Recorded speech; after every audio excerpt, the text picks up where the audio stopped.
Você já parou para pensar em quantas vezes por dia toca no seu celular? Ou quantas das suas ações diárias dependem da internet?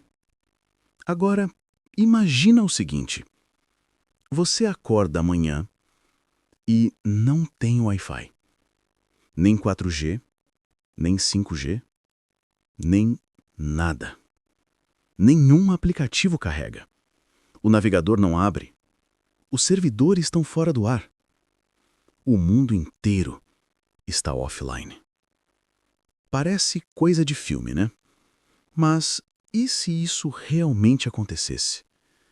E se, de um dia para o outro, a internet deixasse de existir não por alguns minutos, mas para sempre? 30 anos atrás, menos de 1% da população mundial usava a internet. Era lenta, barulhenta, cara e imprevisível. Mas bastaram 3 décadas para a humanidade se tornar totalmente dependente dela. Hoje, mais de 5 bilhões de pessoas estão conectadas, 2/3 da população mundial. É como se o planeta tivesse criado um segundo sistema nervoso, invisível, mas essencial. A internet não é só uma ferramenta. É parte da nossa rotina, da nossa economia, da nossa mente, e, sem ela, tudo desaba. Para entender o tamanho da nossa dependência, basta lembrar o que aconteceu em 2011.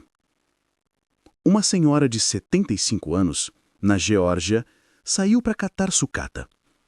Encontrou um cabo grosso no chão e achou que fosse de cobre. Cortou.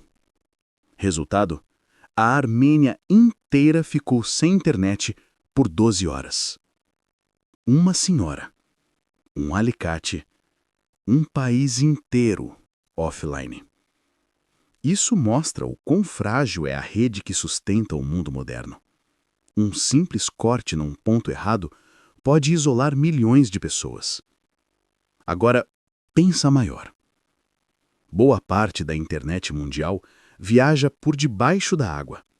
São mais de 500 cabos submarinos cruzando oceanos, conectando continentes e levando dados a velocidades absurdas. Esses cabos são responsáveis por quase 99% de todo o tráfego global. E o mais impressionante, ou assustador, é que muitos deles passam por locais vulneráveis, fáceis de acessar. E foi justamente isso que levantou alertas no mundo todo nos últimos anos. Porque há suspeitas de que a Rússia esteja por trás de alguns danos recentes a cabos submarinos estratégicos na Europa. No fim de 2024, por exemplo, 2 cabos no Mar Báltico, um entre a Lituânia e a Suécia e outro entre a Finlândia e a Alemanha, foram sabotados.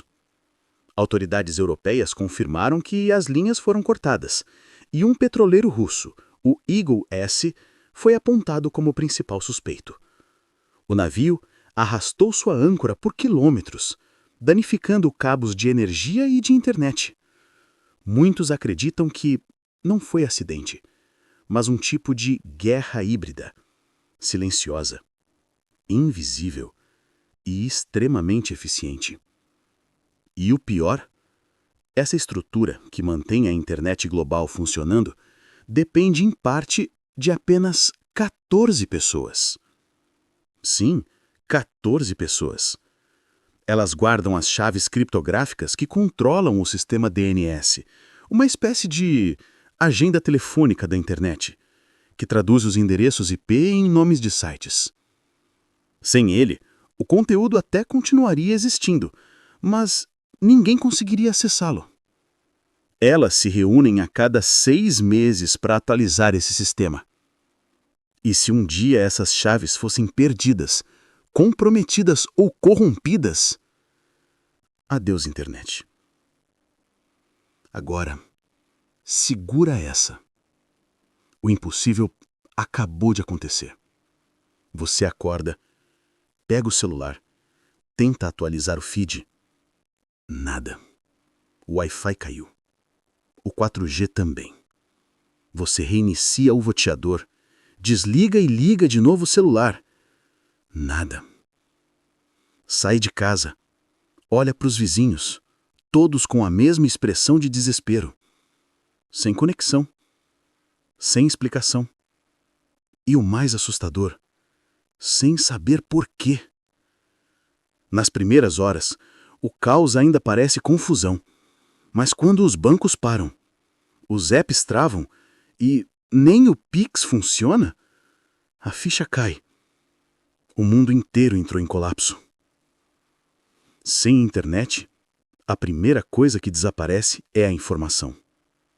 A gente vive numa era em que quase todo o conhecimento humano recente está armazenado online. Enciclopédias, pesquisas, registros, notícias, tudo depende da nuvem. De uma hora para outra, a humanidade perderia parte da própria memória. Seria como uma nova queima da Biblioteca de Alexandria, só que digital. A Wikipedia sozinha tem mais de 60 milhões de artigos. E sem conexão, tudo isso vira código morto, intocável, inacessível. Sem Google, voltamos às estantes de papel. Sem mapas online, voltamos às ruas com um papel amassado no bolso. Sem e-mail, voltamos ao correio.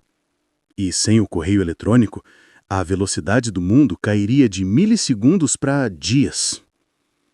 Nas primeiras horas, as pessoas até tentariam ver o lado bom. Diriam, agora vou descansar das redes. Mas logo perceberiam o que realmente perderam.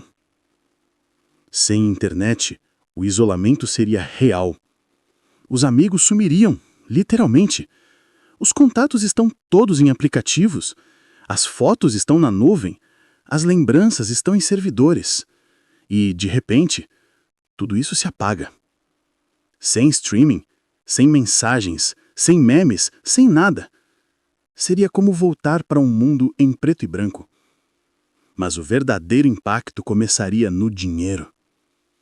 Quase todo o sistema financeiro global depende da internet. Sem ela, não tem Pix, não tem cartão, não tem bolsa de valores. Um estudo da NetBlocks mostra que um só dia sem internet nos Estados Unidos já causaria prejuízos de mais de 11 bilhões de reais. Agora, imagina o planeta inteiro offline. Os bancos fechariam. O comércio travaria. E o dinheiro voltaria a ser o que era séculos atrás: papel e metal. O problema é que quase ninguém mais usa dinheiro físico. Em questão de horas, o colapso seria total. Sem internet, a inteligência artificial deixaria de aprender. Os carros autônomos perderiam o controle. As casas inteligentes virariam só casas. A internet das coisas deixaria de existir e a tecnologia, que hoje avança em ritmo acelerado, pararia no tempo. Satélites continuariam no espaço, mas desconectados da Terra. A humanidade, pela primeira vez, seria forçada a encarar o silêncio digital. Hospitais não conseguiriam acessar prontuários. Consultas médicas online deixariam de existir. Os sistemas de transporte entrariam em pane. Semáforos automáticos, pedágios, trens, metrôs, tudo pararia. E nos aeroportos? Sem comunicação em tempo real entre torres de controle e aviões, o céu se tornaria o lugar mais perigoso do planeta. A Terra continuaria girando, mas a civilização, não. Sem internet, o mundo perderia milhões de empregos instantaneamente. Entregadores, criadores de conteúdo, programadores digitais, jornalistas digitais. Profissões inteiras sumiriam. Mas o mais devastador seria o impacto psicológico. Porque, para muita gente, a internet é mais que ferramenta. É um lar, um refúgio, um espelho. E, de repente, tudo isso some. O vazio deixado não seria só digital. Seria humano. No fim, o problema de um mundo sem internet não seria apenas voltar no tempo. seria lembrar o que a gente perdeu. A internet é o maior espelho da humanidade já criado. Apagar isso seria como apagar parte da nossa história e da nossa consciência coletiva. Mas talvez, no meio do caos, houvesse uma lição. A de que o que realmente nos conecta não são os cabos, nem os servidores, nem as telas. São as histórias, os olhares e o desejo de continuar se comunicando mesmo quando tudo silencia. A boa notícia é que esse cenário é improvável. A internet é descentralizada, resiliente e capaz de se reconstruir. Mas ainda assim, vale se perguntar: se o mundo desligasse agora, o que sobraria de você? O que ainda existiria fora da tela? Talvez essa seja a pergunta que a gente precise responder antes que o próximo cabo se rompa. E já que a internet ainda está viva, usa esse momento para fortalecer as conexões que realmente importam. Compartilha esse vídeo com alguém que passaria sufoco sem Wi-Fi. Comenta o que você faria no primeiro dia de um mundo offline. E claro, se inscreve no canal para continuar pensando junto com a gente sobre o futuro, antes que ele saia do ar.